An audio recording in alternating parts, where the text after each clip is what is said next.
Hi, and welcome to another episode of Hot Takes with me, the Silver Fox. In the Rutherglen and Hamilton West by-election, it seems the gloves are off. There's a no-holds-barred fight and the teeth are bared, particularly between Labour and the SNP. Labour have brought out the big guns. Jackie Baillie is having a specific go at Katy Loudon and suggesting that her party is the most scandal-struck corrupt party in the history of the Scottish Parliament, and is she quite sure that this young lady wants to represent them? It is a particularly juicy fight, both sides having a go at each other. But the one thing Jackie Baillie has got right, of course, is that the SNP are the most scandal-struck and completely corrupt party in Scotland. And Jackie Baillie, is asking Katy Loudon to come clean over the record. But of course, there's no way she can do that because she wants to, remain as candidate. If she opens her mouth and tells people exactly what the SNP are like, the SNP would be finished and she'd be out. So of course it's never going to happen. We all know the lies and secrets of the SNP. Poor old Katy Loudon though, working away, beavering away, trying hardest, not going to win. It's going to be completely Michael Shanks for Labour. But we'll take a look at this, see what's going on and see why they're all attacking her. Here goes.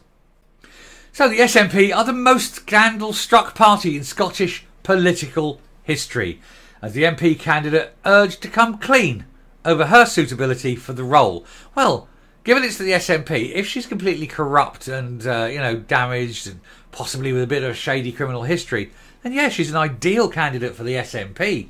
That seems to be the ones they like to pick. But the Scottish Labour has urged the SNP candidate for Rutherglen and Hamilton West, Katy Loudon, to reveal whether her party can properly represent constituents whilst being engulfed in financial chaos. And you can go beyond that and say 21 current investigations, is it, in total, up and down the whole of Scotland, plus, of course, the big one. And then with potential more investigations with regarding to COVID and all sorts of things. There is a lot going on in this party. Why anyone would want to stand up and represent them is quite beyond me. So the SNP has been described as the most scandal-struck party in Scottish political history, which is the truth. As their candidate for Rutherglen and Hamilton West was urged to come clean about how she can properly represent constituents while dealing with the chaos within the group. Katy Loudon is looking to replace COVID-shamed MP Margaret Ferrier in the South Lanarkshire seat, but it's seen as a heavy underdog. She hasn't got a clue what she's doing. She's a naïve, really, in the world of politics, and she's going into a bear pit. And I don't think she understands the full implications of what she's doing. Certainly, Labour have already sewn this seat up. If Labour don't win this, the Labour Party in Scotland need just to pack up their bags and go home, because they've got no chance. If they can't win this, they've got no chance. This is the most sort of pro-Labour now seat you can imagine. Scottish Labour's Michael Shanks is the odds-on favourite to win and displace the SNP, as I said in the opening there. The campaign has been brutal so far, with both parties launching broadsides against each other. The Nationalists even resorted to claiming kids at Mr Shanks' secondary school had been failed by him due to low modern studies exam scores. This is ironic that the SNP candidate is claiming kids are being failed in a school which has been basically controlled by the SNP for 16 years. If it's failing, you need to look in the mirror, love. It's the SNP that have failed these kids, not the teachers. Now, Scottish Labour have used the SNP's struggling finances to attack their main rivals and urge Miss Loudon to come clean about whether she is capable of representing her constituents due to the chaos. And the Nats' latest account showed that they were £800,000 in debt, and they still have a police probe hanging over them, and possibly more to come. A civil war is also ongoing, with First Minister Humza Yousaf facing heavy criticism from within his own Hollywood group over his party's partnership with the Scottish Greens. And SNP rebels have spoken out against the Butte House Agreement, and there's more to come on that later in a few. I don't know if it's the next video, but there's a video coming up about that. So do hit the subscribe button so you don't miss it. Virtually every backbencher is against the Greens. There's even people higher than backbenchers, and they won't come out, but they're saying they're against it. I think the vast majority of the party membership, the broader membership, the 73,000 man in the street members, are probably against it now as well, because they've seen what it is. Massively damaging, both to the party for themselves, but also to the country generally.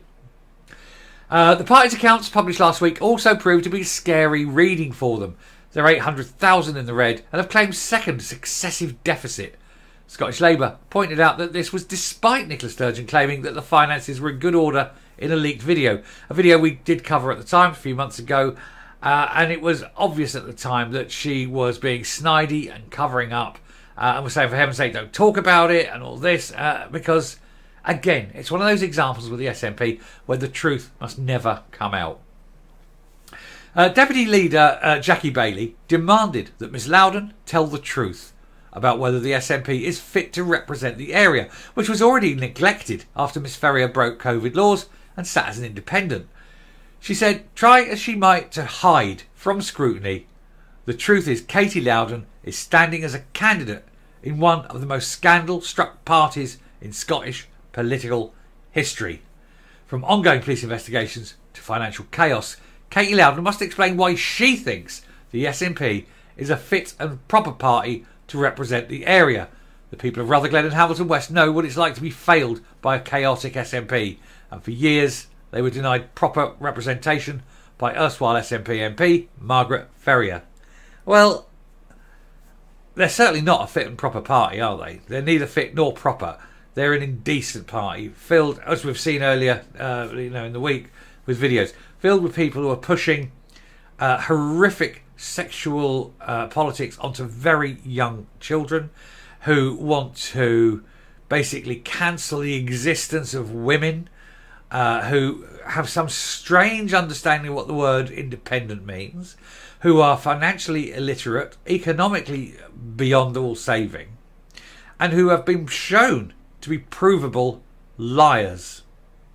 So no, they're not a fit and proper party to rule Scotland. The time has come for Katy Loudon to come clean and explain to the people of the area why a party that can't run itself should be trusted to run Rutherglen and Hamilton West, and indeed Scotland, it could be argued. Mr Yousaf has repeatedly accused Scottish Labour of being complacent by thinking they have already won this seat, and claimed that his party could pull off a shock and retain the constituency. Never in a million years, boyo. However, his unpopularity as leader has led to plummeting polls, where his vote share has dropped significantly, as well as membership figures. But of course, because we covered this yesterday, he's got zero charm. The man cannot charm people. He's got nothing going for him. He's happened to have found himself leader, but he's not really the leader. He's just the man temporarily sitting in the big chair. Nobody respects him. Nobody listens to him.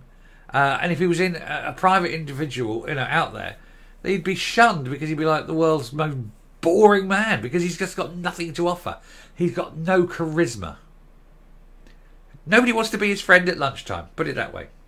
With the SNP struggling with finances, including owing former Chief Executive Peter Murrell £60,000, it may prevent them from properly campaigning in Rutherglen and Hamilton West, and indeed in any other constituency in the run-up to the general election.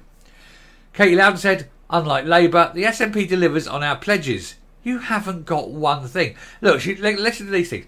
Free tuition, increasing the Scottish child payment to £25 a week, building a record amount of affordable homes, 1,140 hours of childcare and the baby box. None of them came in the current Parliament. Every single one of them in the previous Parliament, and the baby box is a complete fail anyway. The free tuition, only if you're a foreigner apparently. But we're not going to go into that. It's a different video for a different day. The fact is, that's all previous Parliaments. Not this Parliament. They've achieved nothing in this Parliament. Everything that they've tried to achieve has been a Green initiative, and every single one of them has failed. So it's not a really good record to be pushing, is it, darling? She said, we're still waiting for Jackie Baillie and her colleagues to explain what's the point of Labour is, with their support of Brexit, the two-child cap and the abhorrent R clause, and their scrapping of pledges on free tuition, net zero and progressive taxation. Their manifesto looks more and more like the Tories with each passing day, she said. Yes, well, it's okay. Nobody needs to explain to anyone what Labour is. You're the party in power. It's you who needs to explain why you need to remain there. And people are thinking and seeing more and more each day that perhaps you remaining there is not what they want. And they do want change. And of course, you're going to get a different circus. But the clowns have changed. The circus have changed. But it's still going to be a big top of failure, isn't it? It'll just be different clowns. Anyway, I shall round off there. I shall come up and we shall finish the video. So there we are. Okay, sort of standard fare, slap in the face, Labour having a go at the SNP. But Jackie Baillie has got it right. They are corrupt. They have nothing to offer. They've run out of ideas. Why should people trust them when they are clearly, completely untrustworthy? Now, you're probably going to end up with Labour in that seat, but I don't know if that'll make any difference or not. But at least it's not the SNP, and that's the only thing I'm saying. I'm not going to say I'm pro-Labour or pro-Tory or anything. I'm pro not SNP. Anybody but the SNP. And whoever wins that seat, I'll congratulate a Tory if a Tory takes a yellow seat. I'll congratulate Labour if Labour take a yellow seat. I'll congratulate the SNP if the SNP take a yellow seat. I don't care. Anyone other than the SNP, because you're still going to get all these fools and idiots and whatever the next Parliament makeup will be in a couple of years' time. And let me tell you now, let's say, for example, it is a Labour government next time. I'm not holding back. I'm still going to have a go at Labour at that point because they're the government, and that's what you've got to do. You've got to hold the ones in power to to hold their feet to the fire. I still have a go at the SNP. That is never going to stop. But we then will start criticising those in power because you must. But whoever takes over at the next election, next Hollywood election, probably make more mistakes. Not saying they do anything well. It's still going to be awful. But at least they're doing their job by doing their job. They're not doing their job through this lens of independence, where everything is seen as a reflection on what they can achieve through independence. And I think that's got to be an improvement regardless of what happens. Anyway, I shall stop there. Thank you very much for watching this video. I enjoyed doing this one. I always do. If you like what you've seen here on the video, do please hit that subscribe. It absolutely helps the channel immensely. As we get more subscribers, YouTube algorithm pushes us out further and the truth is revealed to more and more people. And it's ultimately important that everybody knows the truth. So do please hit that subscribe button and like this video. So until next time, stay safe, stay well, and whoever you vote for, make sure it's not SNP. Bye.